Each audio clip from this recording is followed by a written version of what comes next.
Hey guys, welcome to the Magfed Ranch Paintball channel, and today I'm going to be doing a versus video. But before I get into it guys, subscribe to the channel, smash that like button, share, and comment.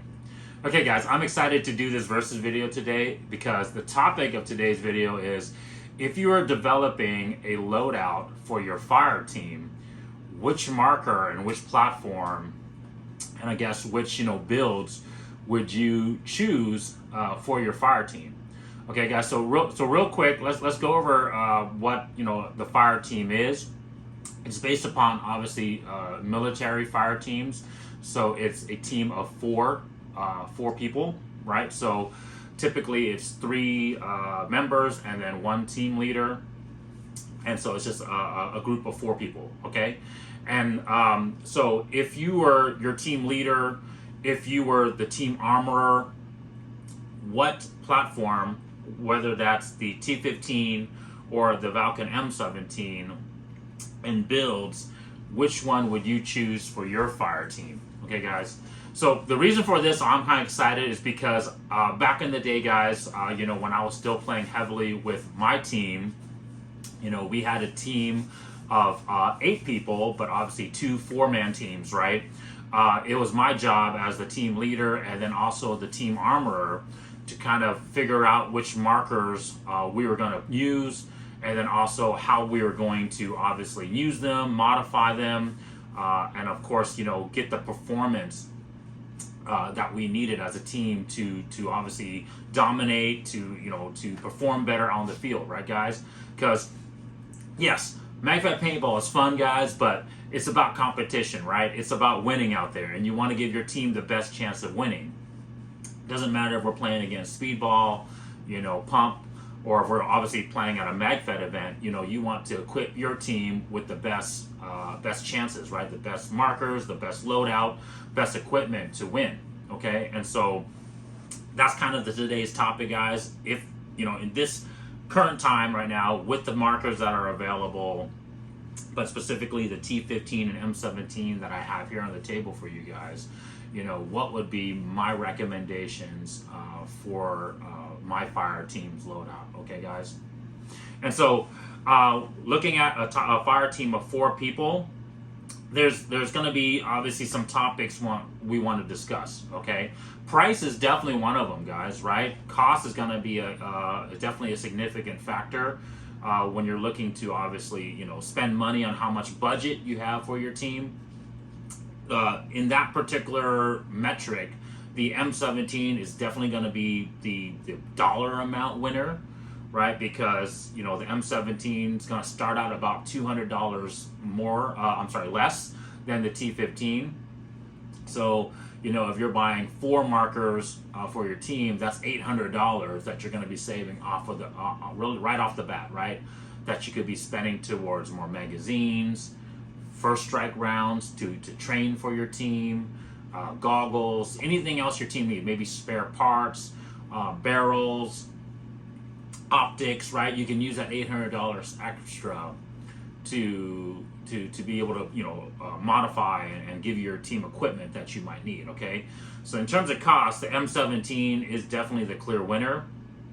But if we take cost out of the equation, guys, and we're just strictly looking at kind of performance potential, right? Because if we're looking at an aspect of, hey, you want the best equipment for your team, right? It's just kind of like how our current military tries, right? Although they're on a budget as well, try to obviously get our troops the best advantage out there, so we can gain firepower, superiority out on the battlefield.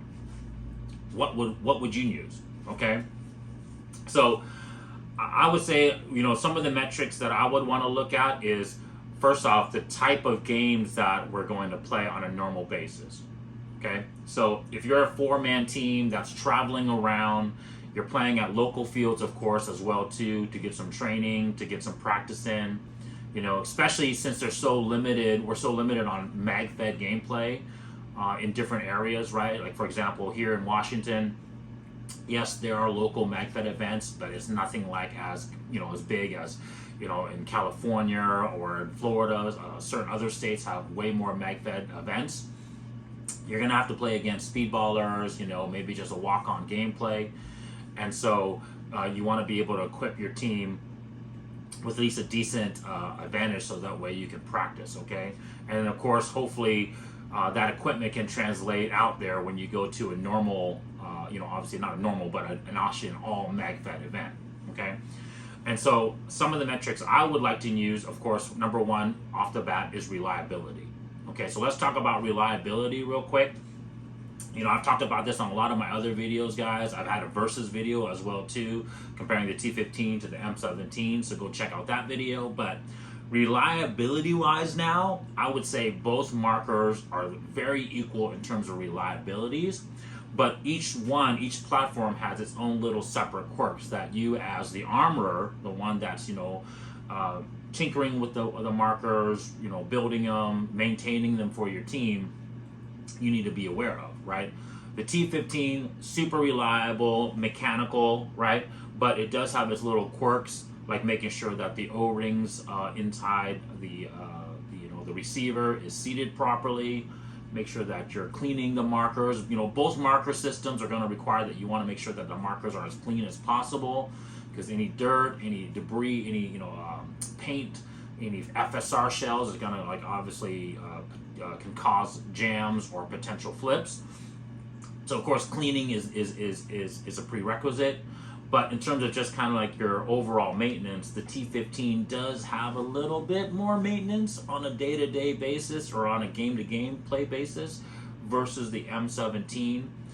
The M17, as long as you don't get a paint break or an FSR break inside the receiver, there's really no need to disassemble it as much. The reason for that too, guys, is the heat core system literally will pull out the back of the receiver here with just these two pins. So as long as you drop the trigger group assembly down enough that the heat core can slide out, so there's no need to separate the halves of the upper receiver. So as long as you just drop the magazine well, drop this pin right here for the trigger receiver to drop down, you can take the whole heat core out and maintain it. But the heat core by and large itself doesn't really need much to maintain. There's really only 2 O-rings in the system, and I've yet to really have to lubricate it or replace them, guys. So the heat core is very, for the most part, maintenance free. So unless, like I said, once again, unless you get some type of break in the M17, you really don't have to disassemble that much to maintain it. Whereas the T15, as I showed you guys on other videos, there is a O-ring between the 2 halves here in the air chamber, right? And so you're going to want to inspect that O-ring from time to time. You're obviously going to want to take the bolt out, clean off the bolt, and obviously lubricate it from time to time. The magazines as well too, guys. Everyone has heard about the metal collar coming loose over time, just playing a lot with a lot of just reloads. This metal collar can come loose over time, and it'll kind of go up and down, and that could cause obviously flips or the magazine not sitting in the receiver as well. So you're gonna have to maintain the magazines here. The M17, once again, as long as you don't get any breaks in the magazines or in the receiver, you really don't have to disassemble them. Like I said, you would just have to clean it if for some reason you got a break or stuff in there, okay? Now, where the M17 has its quirks is the heat core system's inherent air leak, right? It's kind of an air hog because of this leak that's built into the system, guys. I've talked about that on other videos. And so make sure that you got to adjust the velocity correct and the pressure relief valve correct. Make sure that you thread paste it or Loctite it so that way it doesn't come loose. And then of course, just make sure that you're aware that it's going to lose a little bit of air over time when you're playing. So like for an all-day event, the T15 might be a better choice because of it can hold its air for a long time. Guys, I have some T15s that's sitting here. A lot of people say don't leave your T15 aired up sitting for a long time, but I've had T15 aired up here for months. I come back and it still works flawlessly. It still functions no problem. So I haven't seen an issue with leaving air in the T15 for a long time, whereas after like about 14, 15 hours, the M17 will leak all the air out, okay? So reliability, I think it's really on par. You just have to know the different quirks, okay, in terms of which each, marker platform you have to maintain and make sure that it performs at its utmost reliability. I think the main thing that we need to talk about is going to be performance and adaptability. Let's talk about adaptability first, right? Adaptability and compatibility. The reason for that is because obviously you're trying to build out a specific platform or build for your team. The T15 is definitely the clear winner in this category. There's way more builds that you can do with the T15 because it literally resembles an AR-15 1-to-1 scale, right? So I have a Mark 12 clone here, and then I have a Mark 18 clone here. But as you guys can see, you can make so many different other clones. You can change way more different handguards. There's more compatibility and adaptability with the T15 platform because it matches the AR platform a lot closer. Whereas the M17 follows the AR-10 platform more, so you're kind of limited in terms of what clones builds you want to do. But even if you didn't want to do a clone build, you're still kind of limited in terms of what available handguards are out there to work with the barrel adapters that are available. Okay, not to say that you couldn't put this one on this one. Once again, you can use the same handguard, same parts on your M17. It just won't, like I said, it just won't resemble the real life, real steel if you're trying to do a clone. And then of course as well too, it doesn't really pattern after that as well because it patterns, like I said, more out of a AR-10 platform, like this 417 assaulter build that we have here, okay? But in terms of adaptability with like optics, in terms of adaptability with like grips, being able to mount Picatinny accessories or M-lock accessories once you get the handguards, they're even on par. They're right on par, guys. So the T15 has just a slight edge in terms of adaptability and compatibility, just because of the realism of the AR-15 resemblance a lot more, okay? But therein lies, it's roughly the same, okay? I think where performance now is the huge topic, okay? Because if cost is an issue, then obviously the M17 isn't a clear winner. So if cost is not an issue for your team, then you can look at both platforms, evenly, objectively. Reliability is both the same for the most part as long as you learn the quirks and how to maintain each platform. Adaptability, like I said, is the same, but if you're looking to, obviously clone your builds more accurately, then the T15 is the clear winner.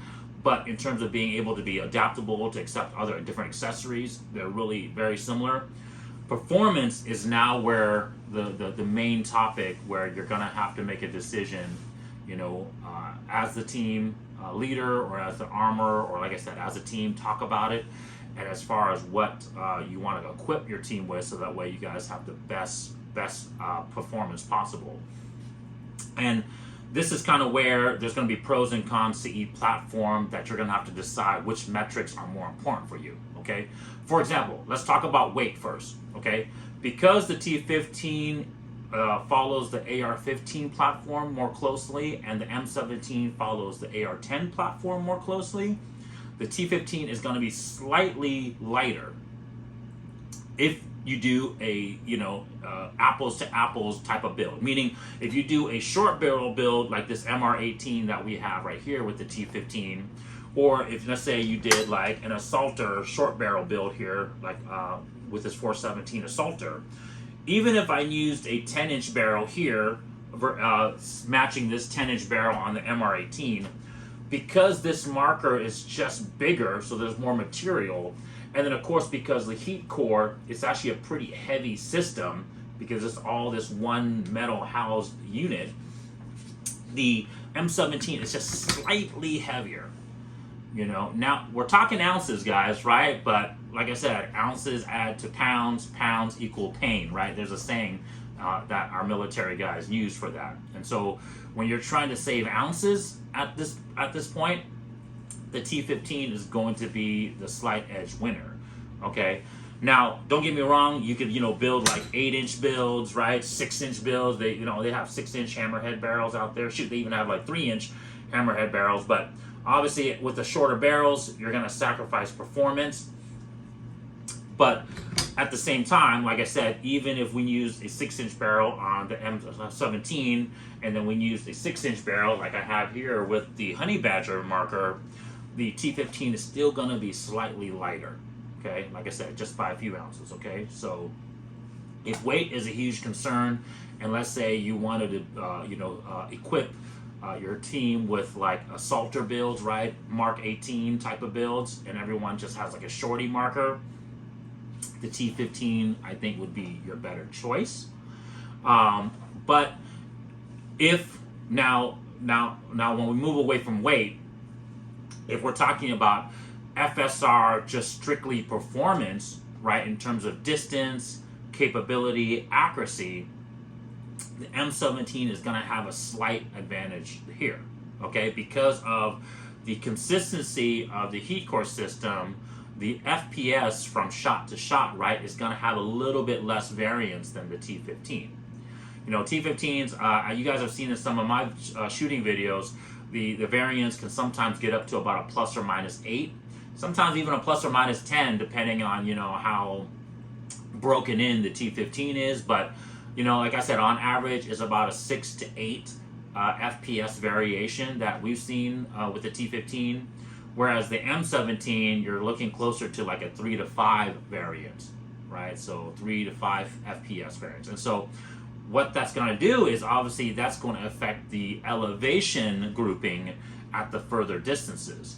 Right, so let's say at an 80-yard distance, that first strike round might drop a little bit more because of that variance in the FPS. Now, with the rifled barrels, your windage grouping is tighter, compared to a smoothbore barrel. So, if you're going to compare apples to apples, let's say like we have this 18-inch rifle barrel on this MR12 T15 build here versus this 16-inch rifle barrel on the SDMR build, the windage elevation isn't going to be that dramatically different, okay? But because of the air system consistency of the M17 versus the T15, we might see a little bit more elevation inconsistency with the MR12 build, right, with the T15 build. And also, another thing that you can add to that variance is obviously the first strike rounds you're using, right? If you have match grade first strike rounds that are obviously dialed in and obviously more consistent with one another, your groupings are going to be more consistent as well. Versus if you just use, the first strike rounds out of a box, right? You're going to have different weights, different sizes, different freaking. Just there's so many variables within a box of first strike rounds that those inconsistencies are going to show in your grouping. So if you take the time to match grade your ammo, then you're going to have better groupings as well. Okay? So accuracy at the longer distances, accuracy, consistency, you're going to get a little bit better with the M17. Okay? Now, last thing I would say about performance is going to be efficiency. Now, we know about the inefficiency with the M17, like I told you guys about the air leak. The T15, on the other hand, has really good efficiency because of just it being a mechanical blowback system. And so, whereas an air tank of T15 might shoot, it might shoot 10 to 15 magazines. The M17, because of unfortunately its air inefficiency, might only shoot closer to 10 to 12 magazines. Okay. And then especially if you're talking about full auto now, if for whatever reason your team ever decided to shoot full auto, the M17 is going to waste a lot more air as well too.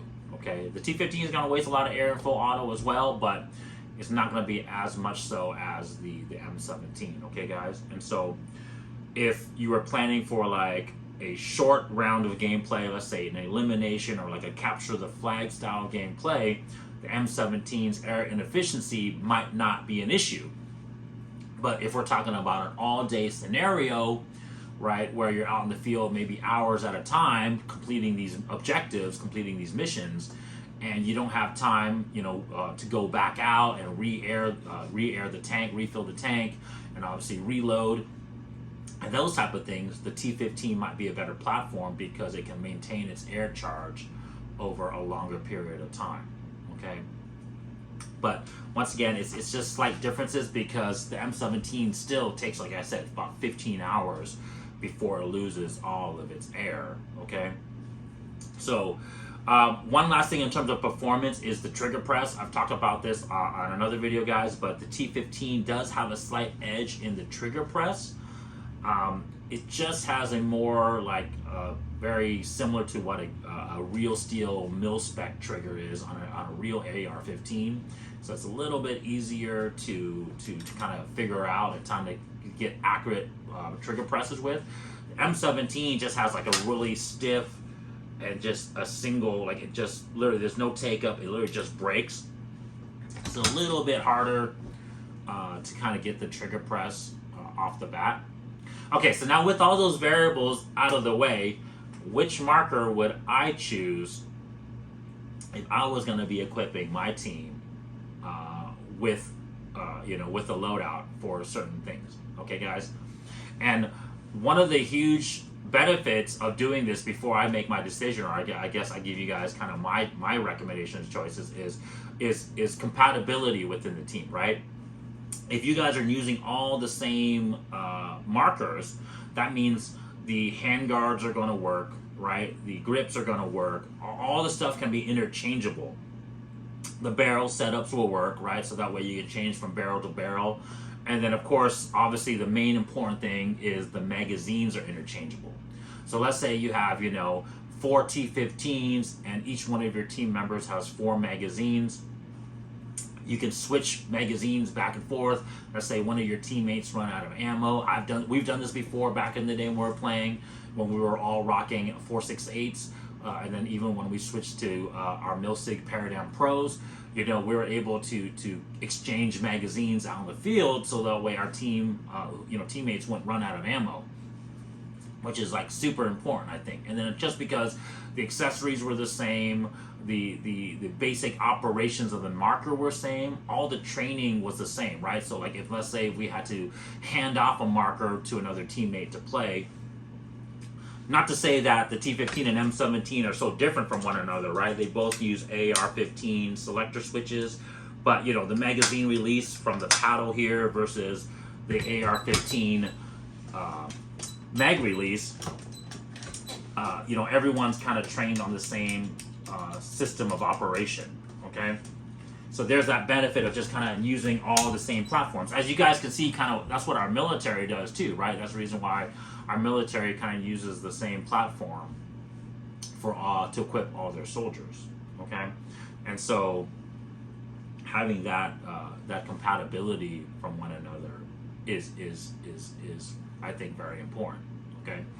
All right, so this is a tough one, guys, and I'm gonna give you guys answers, but it definitely depends on the type of gameplay you're gonna do.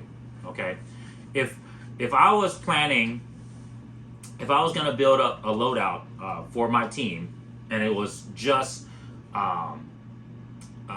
like a short gameplay, quick gameplay, and and we're not gonna be out there all day. And not having these long scenario gameplays, I think I would choose the M17 for that particular situation because of the area and efficiency. But I love the accuracy and the consistency of the marker, and then plus the other thing too, guys, is the maintenance. If we had to take apart the M17, it'd be a lot harder to do, in those long gameplay situations, right? Having to take apart the marker out in the field when you don't have all your tools with you. The M17 isn't really the best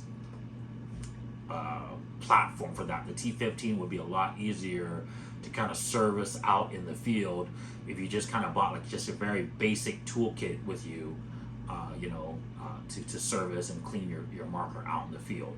The M17 would be a little bit more tricky. There'll be a lot more bolts and stuff like that you would have to remove.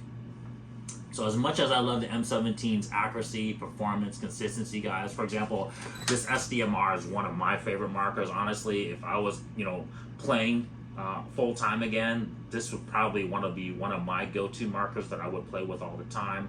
16-inch barrel, light enough with the M-lock handguards, super accurate with the crossbow scope and the 16-inch rifle barrel, but at the same time, light enough to play at CQB distances. But if I was going to, like I said, if it was just a quick gameplay, capture the flag type of setup, I would probably do M17s across the board. The magazines, the 19-round M17 magazines are super reliable as well too, so I wouldn't worry about jams or flips with the M17. So that would make it for a great type of platform for those type of gameplay.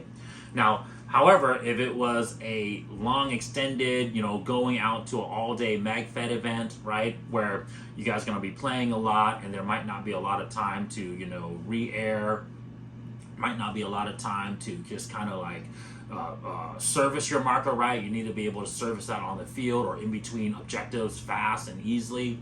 And then also, you might want to have the lightest weight marker as well too, right? Because you might be trekking on this big ass field. I remember one of the Operation N Wars that my team and I went to play. The field was humongous, and you're walking miles and you're transversing miles to clear these objectives. And so last thing you want to do is overload your team with these heavy type of builds, right? And so equipping your team with, let's say, like Mark 18 clones or like Honey Badger clones where they're super light, the team's not going to get as fatigued compared to like running like a 16-inch barrel setup. But at the same time, if you needed to, let's say your DMR guy, your DMR member, or let's say your sniper member had like this build strapped to their back, you could still have a long range capability. Maybe it won't be as consistent as the M17, but it's more than enough accurate. You guys have seen those videos where we shot these markers out to 80 yards. These things are getting 8-inch groups or less at 80 yards. And so for sure it's going to hit man-sized targets out to 100 yards, right? So even the shorty 10-inch barrel markers are getting 10-inch groups, 10, 12-inch groups on average, or sometimes even better at 80 yards. And so the accuracy capability out to those longer distances aren't a problem with the T15, even though the M17 might have a slight advantage. So yeah, so for short gameplays, quick games, I think the M17 would be my go-to.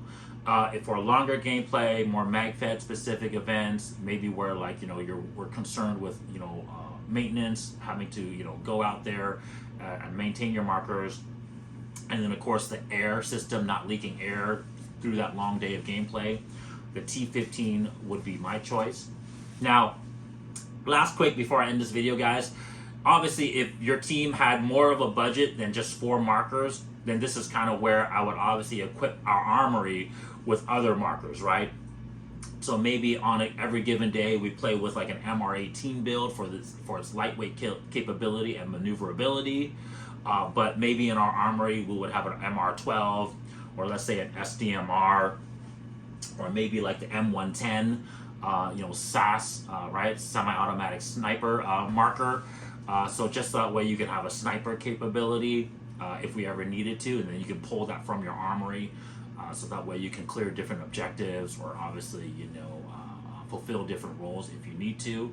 That's what I would do if I was building out my whole team loadout. I would kind of equip my team with a standard marker that we would play day to day with, or the majority of our objectives with.